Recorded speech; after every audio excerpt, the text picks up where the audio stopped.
Assalamualaikum warahmatullahi wabarakatuh. Alhamdulillah, pada pagi hari ini kembali Allah memberi kesempatan kepada kita untuk kita Maulana Ain berkaitan dengan kitab akidah, dan insyaallah kita melanjutkan kajian kita masih pada bab tentang syirik, yaitu yang menyebabkan rusak atau batalnya kalimat la ilaha illallah kita, akidah kita. Dan kita masuk poin terakhir yang sudah kita uraikan dari bulan lalu, yaitu menisbatkan nikmat kepada selain Allah. Di bagian pertama, poin 9, menisbatkan nikmat selain kepada Allah, kepada selain Allah, sudah kita uraikan, yaitu di antaranya orang-orang yang ketika susah dekat dengan Allah, ketika nikmat kemudian kufur terhadap nikmat. Masih kita lanjutkan di sini, yang memiliki kitabnya bisa kita buka di halaman 174. Ketika umat-umat terdahulu dibinasakan oleh Allah karena mengingkari nikmat, menisbahkan nikmat bukan kepada Allah, tapi merasa karena kekuatannya, karena kehebatannya. Maka di sini penulis menyebutkan sebuah kisah yang telah Allah tetapkan terhadap kaum Ad. Mereka memiliki tubuh yang besar-besar, mereka memiliki tenaga yang kuat, lalu mereka bisa membangun bangunan-bangunan, memahat-mahat dengan gunung. Tetapi mereka bangga seakan-akan itu adalah kekuatannya, tanpa menisbatkan nikmat itu kepada Allah. Maka Allah hancurkan mereka. Ini sebuah tamsil yang harus kita jadikan pelajaran. Jangan sampai kita merasa bahwa kita sukses, kita kaya, kita hebat, kita kuat adalah karena diri kita, tanpa pernah kita menyebut nama Allah tentang itu. Maka itu bagian daripada kesyirikan.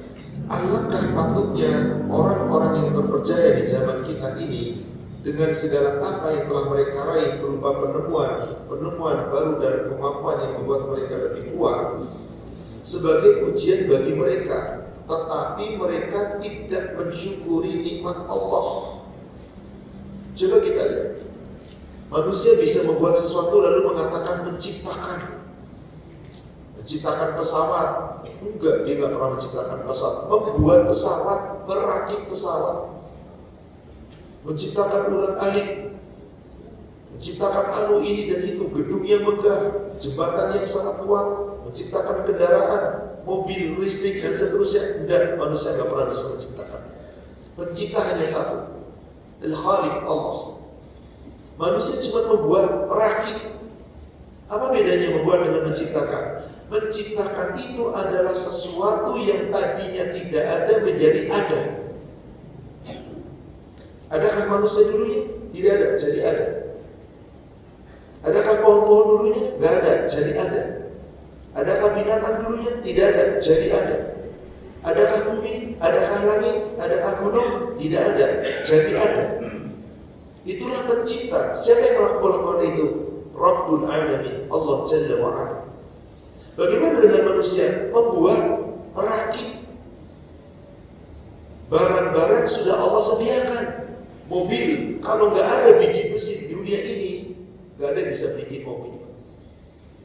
Karena biji besi dari siapa? Allah diolah oleh manusia dengan diberikan pengetahuan, sehingga biji-biji besi bisa diolah menjadi baja yang sangat kuat. Lalu dijadikan menjadi sarana untuk dibuatlah sarana-sarana di muka bumi ini. Terserah Anda mau bikin apa. Bangunan yang begitu kokoh dengan rangka baja, bangunan yang begitu kokoh dengan beton dan seterusnya. Dari mana pasirnya? Dari mana batunya? Dari mana semennya? Dari mana besinya? Dari mana Bapak? Jadi manusia apa? Membuat sesuatu yang sudah ada bahannya, silahkan kemudian disempurnakan, dimodifikasi, lalu Anda buat. Kalau Anda tidak diberi otak oleh Allah, nggak bisa. Menembus langit, menembus bumi, ini kekuatan yang Allah berikan. Jangan bangga, bukan karena hebatnya Anda. Maka Allah menantang kita di surat Ar-Rahman, surat 55 ayat yang ketiga. Ya ma'syaral jinni wal ins, wahai segolongan jamaah jin dan manusia. Antanfudhu min aqtaris samawati wal ardh. Silahkan kamu lintasi langit, silahkan kamu tembus bumi. La tanfudhu, tidak akan mampu kamu melintasinya, tidak akan kamu menembusnya, illa kecuali bisultan. Allah sebut sultan. Apa itu Pak sultan? Secara makna bahasa, sultan itu kekuatan. Kekuatan itu macam-macam Pak. Ada kekuatan tubuh, afiat. Ada kekuatan akal, alim. Ada kekuatan harta, ghani. Allah kasih manusia itu komplit Pak. Akalnya ada, dikasih tubuh, dikasih kekayaan. Silakan Anda merekayasa. Tapi bukan hebatnya Anda. Anda gak bakal mampu itu kecuali dengan sultan. Kekuatan dari Allah. Akal itu yang paling dominan Pak. Tapi bukan banyak manusia sombong karena akal. Nih, gue lulusan lulusan disebut Pak, gelar disebut. Anda gak punya akal, gak dapat lulus Anda, gak dapat gelar Anda, gak bisa Anda membuat sesuatu. Maka inilah manusia yang kemudian setelah mendapatkan sesuatu nikmat, lalu dia ingkar kepada Allah. Dia tidak mensyukuri nikmat Allah. Lalu mereka menjadi congkak dan membanggakan diri dengan kondisi dan kekuatan mereka. Lalu mereka berbuat melampaui batas di muka bumi tanpa hak dan bersifat tidak sopan, bahkan kurang ajar terhadap hamba-hamba Allah yang lain. Bahkan dia pun sombong terhadap Allah. Maka alangkah patut mereka yang seperti itu mendapat hukuman dan azab. Diceritakan di sini di sebuah surat Fussilat, surat 41 atau surat Hamim As-Sajdah dari ayat 15 dan ayat 16. Allah Subhanahu wa taala berfirman, "Fa amma 'adun", maka adapun kaum 'Ad, fastakbaru fil ardi bighairil haqq. Mereka menyombongkan di muka bumi dengan alasan yang tidak benar, tanpa alasan yang hak. Wa qalu, maka mereka berkata, man asyaddu minna quwwatan. Siapa yang lebih kuat dari kami? Kaum Ad itu Pak membuat pasak-pasak, gunung-gunung, bukit-bukit dijadikan bangunan hanya dengan tenaga tangan, tanpa tenaga mekanik. Sekarang orang hebat bangun gedung. Di Dubai ada Burj Dubai, bangunan tertinggi Pak, hampir 1 kilometer tingginya Pak, 900 sekian meter, hampir 1 kilometer Pak tingginya Pak. Bisa kita lihat, dan saya yakin bapak-bapak sudah pernah lihat, ibu sudah melihat itu. Kayak apa tingginya, kokoh. Kira-kira kalau nggak punya akal bisa nggak bangun seperti itu? Meskipun bahan ada, dirancang, tapi kalau rancangannya nggak cocok, ambruk itu Pak. Pelaksanaannya tidak juga kokoh, ambruk itu Pak. Nah, kaum Samud lebih hebat tanpa apapun, dengan tenaga dibangunnya gunung-gunung menjadi bangunan-bangunan kokoh hanya dengan pahatan tangan. Maka saat mereka bisa membangun itu, mereka mengatakan, wa qalu man asyaddu minna quwwatan. Siapa yang lebih kuat tenaganya dari kami? Seakan-akan dia merasa paling hebat. Maaf, zaman sekarang Pak, di negara kita orang-orang terpilih aku sultan Pak.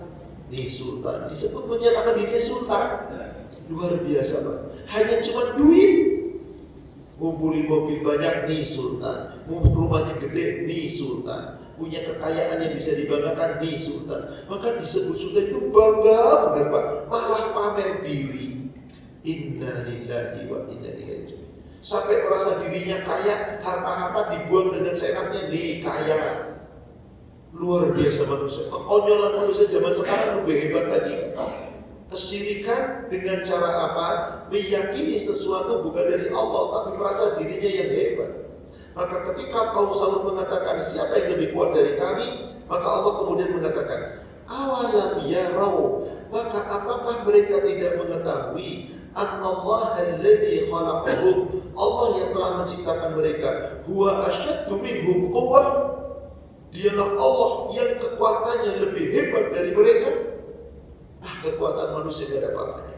Padahal janji Allah apa di ayat yang ke-7-nya surat 14. Wa idh ta'adzana rabbukum la in syakartum la azidannakum. Ingat ketika Allah telah memberikan maklumat kepada kalian, jika kalian selalu mensyukuri nikmat, Allah tambahkan nikmatnya, Allah berikan kelebihan, Allah tambahkan. Wala in kafartum inna adabi lasyadid. Jika kamu mengkufuri nikmat Allah, tidak mensyukuri nikmat Allah, siksa yang sangat pedih menanti. Adabi lasyadid. Adab yang sangat pedih. Apa maknanya saudara sekalian? Sesungguhnya Allah ciptakan kita itu salah satu tujuan utamanya adalah untuk bersyukur. Karena syukur itu bagian daripada kesempurnaan ibadah. Maaf, saya tambahkan satu ayat lagi ya Pak. Surat 16 ayat 78. Surat 16 ayat 78. Bapak Ibu, sekarang Bapak Ibu sudah kuat, hebat, sukses, punya segalanya yang kita inginkan. Meskipun terkadang ada kekurangan, siapa yang memberikan ini? Allah. Padahal dulunya kita siapa? Kita bayi yang gak punya apa-apa.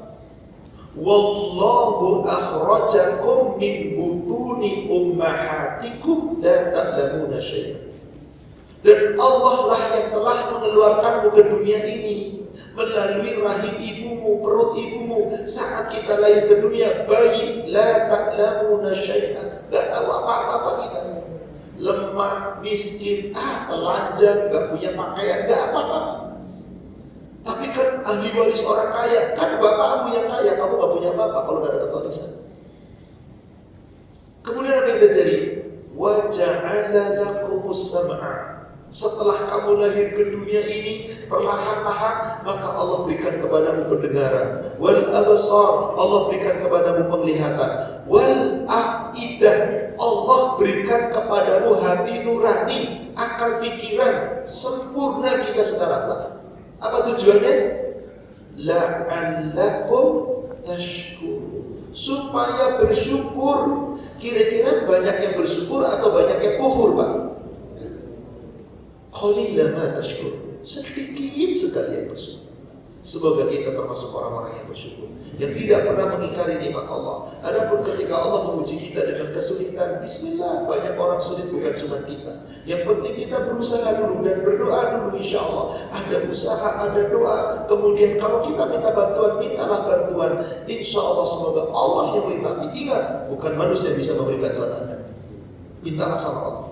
Seperti tadi malaikat, aku minta kepada Allah melalui kamu. Dengan nama Allah, melalui pertolonganmu, minta. Bismillah. Kalau seperti itu, insya Allah nikmat. Jangan pernah bergantung bantuan kepada makhluk. Makhluk gak bisa apa-apa. Bergantunglah kepada Allah Ta'ala. Wallahu a'lam. Assalamualaikum warahmatullahi wabarakatuh.